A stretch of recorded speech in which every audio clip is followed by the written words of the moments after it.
जिल्हा परिषद शाळा पिसवली येथे पारंपरिक पद्धतीने होळी सण साजरा करण्यात आला। यावेळी वाईट विचारांच्या होळीचे दहन करण्यात आले। होळी सणासाठी मोठ्या प्रमाणात वृक्षतोड केली जाते। यामुळे पर्यावरणावर परिणाम होत असून झाडांची संख्या झपाट्याने कमी झाली आहे।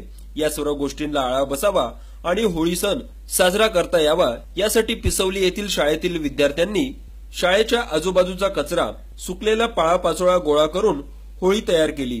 यावेळी गावचे माजी उपसरपंच प्रल्हाद भोईर, शाळा सुधार समितीचे अध्यक्ष विलास भोईर, सदस्य सुनील भोईर यांच्या उपस्थितीमध्ये मुलांच्या हस्ते या होळीचे दहन करण्यात आले।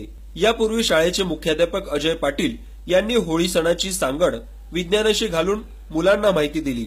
शर्मिला गायकवाड यांनी होळीची कथा मुलांना सांगितली, तर महेंद्र अडांगळेंनी नैसर्गिक रंग तयार करून होळी खेळावी याबद्दल माहिती दिली, तर सरिता काळे यांनी फुगे पिशव्या मारू नयेत असे आवाहन मुलांना केले। गेले 10 वर्ष हा उपक्रम पिसवली शाळेत घेतला जात आहे। या उपक्रमामुळे मुलांमध्ये सकारात्मक बदल घडला आहे। पाणी बचत, जिवंत झाड न तोडणे, नैसर्गिक रंगाचा वापर करणे, फुगे पिशव्या न वापरणे आदी गोष्टींचा बदल विद्यार्थ्यांमध्ये झाला आहे, असे यानिमित्त दिसून आले।